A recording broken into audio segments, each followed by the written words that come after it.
Welcome to the Finding the Magic podcast, where books come alive. I'm Tricia Copeland, a fiction author and host of this show. If you love books, finding great reads, and hearing about the story behind the story directly from the authors, this is the place for you. Whether you like fantasy, science fiction, dystopian, or romance titles, I think you'll find something to love in my playlist.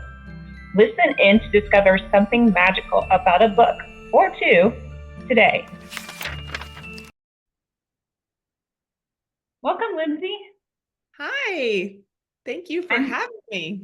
Yeah, I'm so excited to have you. As I said a few minutes ago, I'm excited to kick off the romance holiday season with your new holiday romance. And I'm in the throes of writing fiction or fantasy fiction right now. So I'm like, need some lighthearted fun in my life. Yes, I love it. Today we have Lindsay Gibson. She has an upcoming release October 29th, 2024, The Christmas Coin, which is a holiday romance. So Lindsay, jump in and tell us about the book. Oh gosh, I probably say this about all my books, but I love this story so much. I had so much fun writing it. It's my second Christmas novel. My first Christmas, my debut fiction came out last Christmas. And I think that one was exciting, but because it was my first fiction, I was a little bit more nervous. But writing this one, I knew what to expect, and I just had a lot of fun with it.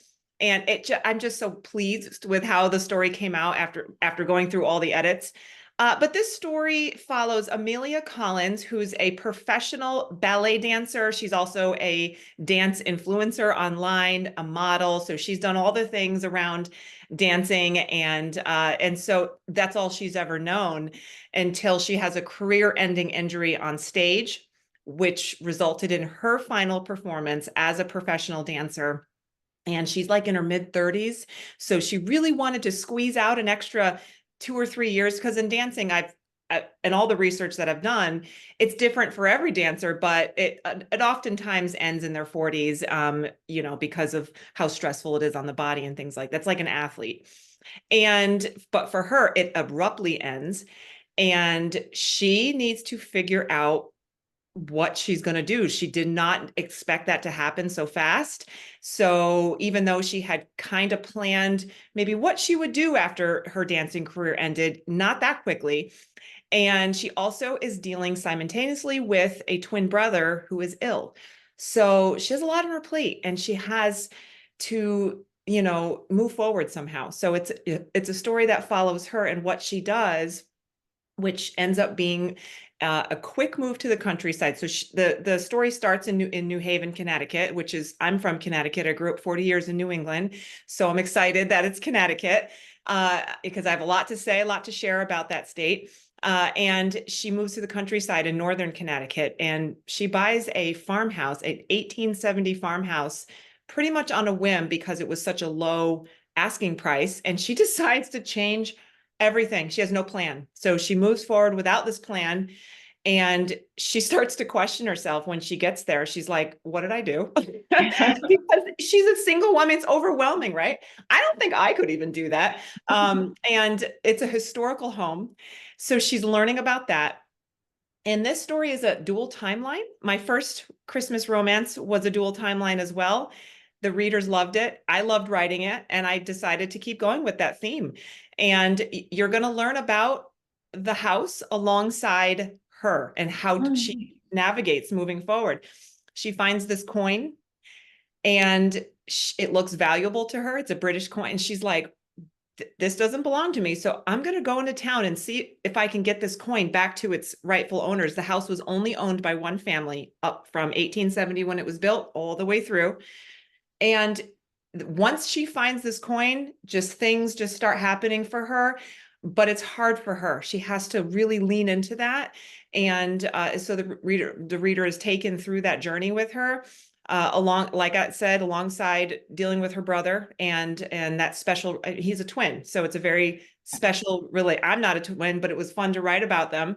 And then she meets the handsome single dad, Ben Walsh, and who he is, and what he teaches her and what she teaches him. And she starts working privately with his oldest daughter who's 14 and also a dancer, and that story. So it was just, it's jam-packed. It's a lot in there, but it's very touching, very emotional. And it was like I said, it was so much fun. I've always dreamed of being a ballerina. So it was, so that was fun to put that together, and kind of live vicariously through my own character as a dancer. So.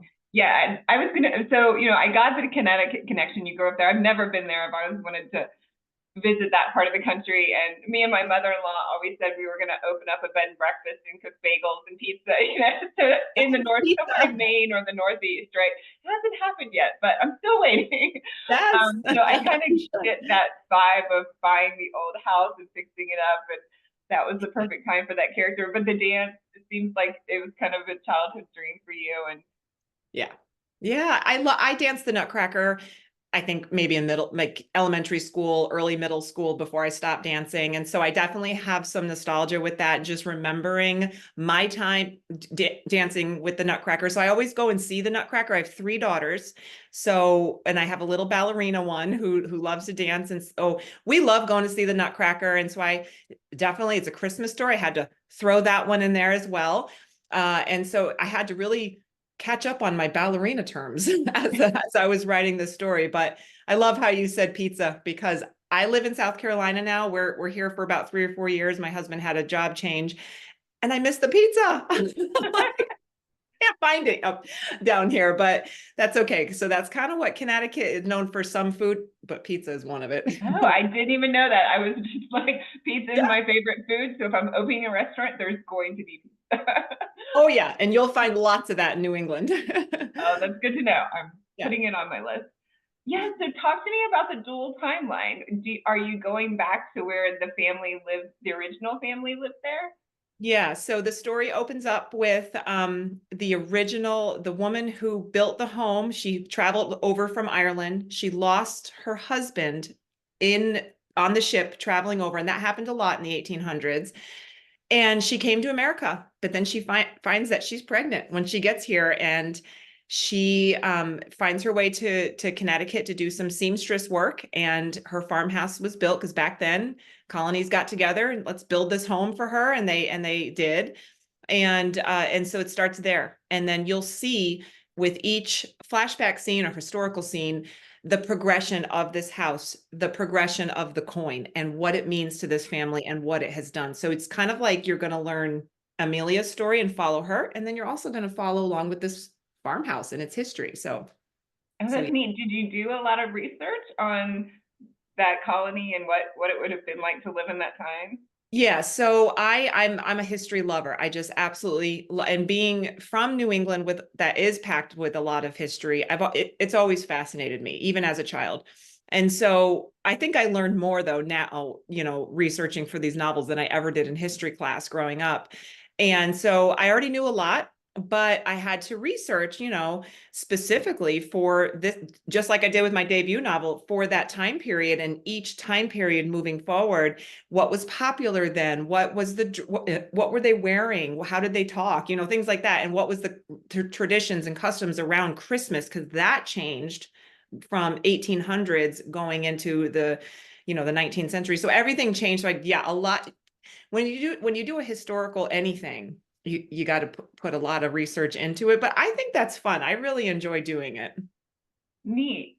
And talk to me about your first book then, and how the differences and similarities may be. Well, the similarities would be the dual timeline. Obviously, a totally different storyline. So even though you're flashing back and forth, the historical characters in each book are completely different, and what you're learning. So the Christmas coin, you're following this coin, you're following this farmhouse and this family. Whereas the Christmas Promise, you are following a relationship that took place in the beginning, and it follows them, versus like going through the generations of a home. Oh, okay. And then you find out at the end how these characters relate to the present modern day characters. So they're very intertwined. But it's very, very important for the reader from my debut novel to read those flashback scenes, so they can understand just how things came about for the hero of that story. So yeah. And that And one takes how did place in New Hampshire. oh, in New Hampshire, so different state, but so Yeah. it sounds like these are completely standalone books. They're not related to each other than Christmas and romance. Right. Yeah. All standalone. I've had requests for both already to do a series for both of them, but I feel like when you're writing when you're adding like a history piece to it, well, it's sort of just the history just comes to an end in the modern days. So I'm like, well, how would I how would I move forward with that? But I'm sure I could figure out a way if I ever did do like a series or a second book for each. Well, I feel like standalones can, and a standalone that is all in the same genre and they're very similar type books can be a series, right? Like even if, like you said, in both books they have romance, they have Christmas and dual timelines, so you can Right. kind of group those into a series and make Right. it a series in and Right. of I could spin it off with another character in the books itself. or something like that. Yeah. Yeah. But either way, I feel like if someone reads your book and loves it, they're gonna go look for your other books, or at least that's what I do. That's what I hope. Yeah, Yeah. I do too right, as a reader. fun. And you said you started writing as a nonfiction writer, was that correct? Yes. So I self-published my memoir. So I knew when I was going to start writing, I would start with my own story. And so I published that in 2018. And the reason for that was mainly so I can reach others who have gone through similar situations that I've gone through. I started it started as like a bunch of journal entries that I kind of put together, and then I started forming it into a memoir class and or a memoir. And I did take a class on writing memoirs while I was writing it to sort of piece it together, because I was like, well, how do I take all of these entries? It's only during a 13-year span of my life and put it together in an entire manuscript. I had never written a manuscript before. And so that one took a while. It took about 4 years because there's an emotional aspect to it with my own history and what I've been through. And then also trying to figure out how to put dialogue into a memoir and how to put it into a whole story. And so I did that in 2018. I wanted all my readers, I knew I was going to write fiction moving forward, but and I knew my audience, I knew who my readers would be when I write romance. And I wanted the women who read my books to relate to me and say, okay, if they pick up my story, maybe they've gone through something similar. And so it's just my way of reaching back out and sharing a piece of me to be able to connect to my readers in a different way. So that was kind of the idea. Yeah, yeah. I had a similar start to becoming an author, not really realizing that I was going to do that. But I wrote my first series it's a fictional character, but it's based on my experience. So it's me, but it's fictionalized me. So, and that's how I kind of chose to do that. And I never thought that I'd end up like 20 books later, having writing all these books. But it's a release, right? You get this release from it. I actually practice with one scene in my memoir. I made me, but a fictional me. And it was very therapeutic. I loved it. Yeah. I was going to say, yeah, I think sometimes, well, for me, I needed to write it that way. And just kind of distance myself a little bit more, and it was easier to write probably than, I don't know, easier to put it out there. Maybe, I don't know. But anyway, yeah. So I thought that was a good experience for me. So I hope that was for you too. Yeah. And you're right. That'd be a neat way to engage with readers. And so, but you said before you were thinking, hey, I'm gonna be an author. What led you to want to be an author? Well, for years prior to writing, I hold a master's in functional medicine and nutrition, and so but I specialized in mental health. And like I was saying, I saw clients for years, and I worked with people one-on-one, specifically women, specifically women in the postpartum period as well. But writing, I was like a English minor, so I've always had this dream. I just didn't know how I was going to put it together. But writing fiction, it's a mental escape, right? When we're reading it, and it's also when we're writing it as well. So I knew romance was going to be, because I wanted to write these happy endings and give people hope and inspiration and motivation and heartwarming stories that they can tune out the world and be able to tune into our stories that we write to give them that escape. And so But I think working with clients for as long as I did gave me a lot of perspective. So I'm glad I did that. And I was glad to meet all my clients and hear about their stories and be able to put a lot of real life into my characters and be able to put that, character psychology into my storylines. And so I knew that was where I was heading. I just didn't know how. It was one of those things where I kind of like halted for a while, like, okay, I wrote my memoir, but fiction writing is a whole different world. And so I kind of like battled myself for a few years. And then I had my third daughter as well in between all that. So I had to pause, give myself grace with that. And then finally, I just did it. I really, there's really no like fancy way that I did it. I just started writing my first book, and then here it is today, The Christmas Promise. So it was quite it was quite a battle in my own mind. I'm like, am I going to eat? Are people even going to read these stories? You're a writer, so you understand that. Right. I think a lot of authors go through the same thing.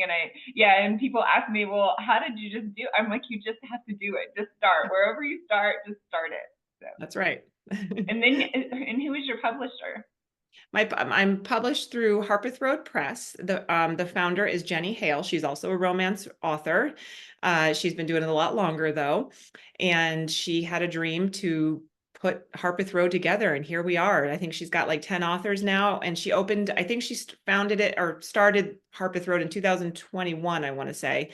So it's relatively new, and she's just growing. We're all these new authors just keep coming, and I love it. So I was the second author that she signed. So I'm watching her progress, and it's wonderful. Great. Well, congratulations. And it sounds like you're obviously a big reader too. What are your favorite authors? Well, it depends on the time of year. And it depends on my mood. And what I mean, I love romance. I love reading and supporting other romance authors out there. But I also really, really enjoy, especially this time of year, psychological thrillers. I don't have a favorite author. I just go by what's being recommended at the time. Right now, because of the move, it's hard for me to find. I should be pausing and reading, because that would really help my stress levels. But then after spooky season ends, I'm diving right into all those Christmas novels. I love rom-com. That's always fun escape as well. And then I always get after Christmas, it's such like a down for me. I'm like, oh. And so I really like to, for some reason, pick up other people's memoirs and nonfiction after Christmas. I don't know, because I read so many Christmas novels that I'm like, okay, I need a break. So I'm reading anything and everything that's recommended to me, except horror books or anything. I don't think I can do those. But I do, like I said, I like I like watching psychological thrillers like on Lifetime. Or something like to that effect. I don't know. I just kind of binge those. So right. Funny. I wouldn't even know that Lifetime had psychological thrillers on there. And to me, that's too close to murder. So I'm like, no, I can't do that. Some of them, I don't like the murder ones either, but I do like, sometimes they don't do that, and the storylines are not bad. But then Netflix, of course, has all the series for things like that. And so it's just whatever. And then of course, then I switch from that to Bridgerton. So I can't decide.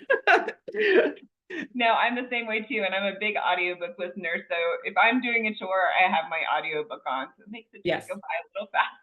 Good idea. Well, super fun, Lindsay. Thank you so much for being here.